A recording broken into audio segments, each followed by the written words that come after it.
The book, This Far by Faith, by Fox News analyst and author Juan Williams, provides a penetrating look at how spiritual faith has played a pivotal role in the social, political, and economic empowerment of Africans brought as slaves to America. Sunday continues to resonate as a day of special spiritual meaning to millions of African Americans.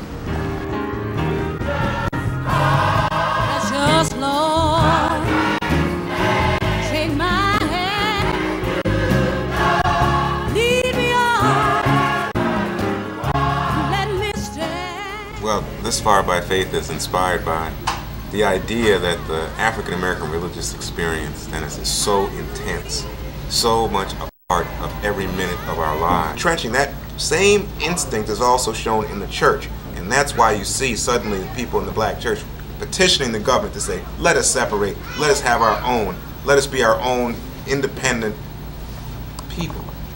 And that's part of that religious experience. This goes forward in time. And you start to see black people, probably the most dynamic words ever spoken by a black man in America. I think, personally, the most radical words ever spoken by a black man in America to this day as we speak in 2003, being Bishop Henry McNeil Turner's declaration, electrifying declaration at the National Baptist Convention in 1895. He says 4 simple words: God is a Negro. This shocks the people in the audience. Black people who have never been given any sense that they are part of the divinity, supposedly sharing in the body and blood of Christ in communion, but never given the thought that in fact God might look like you and me. But it's also a shock and a threat to the wider white world who wants to know, does he mean that God is a black man? What does he mean by that? What does he mean? And of course what he means is we don't know the face of God. We don't know what God's shape or form might be. Is it a man or a woman? Is God black, white, Chinese? We don't know. We have no idea. But that very notion remains threatening to this day. When you see pictures of the Black Madonna, when you see people, you think about Albert Klee going in Detroit and having not only Black Madonna but Black Messiah, it was a strong political statement. You see images of Jesus Christ as a black man. It's a strong political statement. So is this the beginning, the genesis of the theology of liberation that you speak of now, 1889, 1895, with this declaration? Would you say that the politics and the theology of liberation, which eventually led to 1954 and the subsequent Civil Rights Act, would you say that that was the nexus of it? I'd say that's a high point, that when you look at what's going on there, it's a high point in the late 1800s.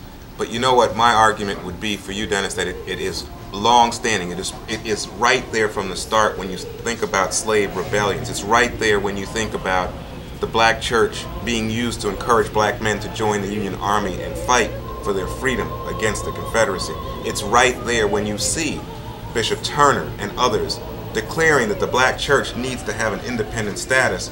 Will the government support us? Even if the government won't support us, even if the white church is threatened by it, we need to have an independent status. You see it right there. Come forward in time during the period of the Great Migration then, as black people come from the south to the north, and you see again all these new permutations of religious faith expressed in this country. It's there again. So you see it time and again in response to the historical circumstance.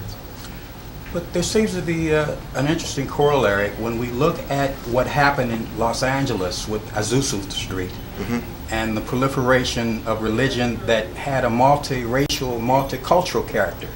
Yes. How does one explain that phenomenon? Well, Azusa Street is truly my favorite, maybe my favorite story in the book, because there you see people of all faiths coming together. And what's interesting about it is that the black Southern church, specifically the Black Baptist church, is threatened by the idea of this Pentecostal behavior in church. People standing up, people screaming, people overwhelmed by the Spirit. Why are they threatened by it? This again speaks to the nature of this separation that we were just talking about a moment ago. As the black church separates, the black church has some support from the white church. But for the most part, what you see is the black church is reliant, and the white church likes the idea that the black church is secondary and dependent, and that the black church uses Bibles, Sunday bulletins, Sunday school reading materials that are furnished by the white church. The white church is seen as dominant, and there's all these questions about slave practices, going back to the slave faiths that people had practiced coming from the continent when they were African tribal faiths. relationship to ancestors, the idea of God and his power being present in the sky, in the air, in the trees, in the animals around us. The idea of strong community, of shout rings, people jumping together, holding hands, and entering into altered states of consciousness. And as that came into Christianity, oftentimes it was put down as less educated, less mature, less sophisticated. Oftentimes, remember, the slaves were not even taught how to read, and so they couldn't join, for example, the Episcopal Church, where you got to know the catechism and all. And now you have a situation where, as more and more black Baptists, especially Southerners, are drawn to the Pentecostal church, drawn and interested in what's going on with William Seymour out in the Azusa Street Church in Los Angeles, there's a threat. And they're very threatened by it. The idea that not only are black people being drawn by it, Hispanics, a lot of the Mexicans out there in California drawn to it, white people, a lot of the white people who are out there coming to this as a new and different experience, and people thrilled by it. But the black church, not wanting to appear that they were somehow going backward in time and not sophisticated and not keeping up with the white, they were very threatened by it. It's interesting, the actual rallying point seemed to be the notion of the Pentecost, the Holy Spirit. So is that the common denominator that helped to deracialize, if you will, religion with respect to the Pentecostal movement by giving everyone one voice, that the voice of the Holy Spirit, that is speaking in tongues? Yes. The gloss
There is this faith that sustains them, that gives them a reason to look forward to it tomorrow, just by your definition, that gives them a reason to hope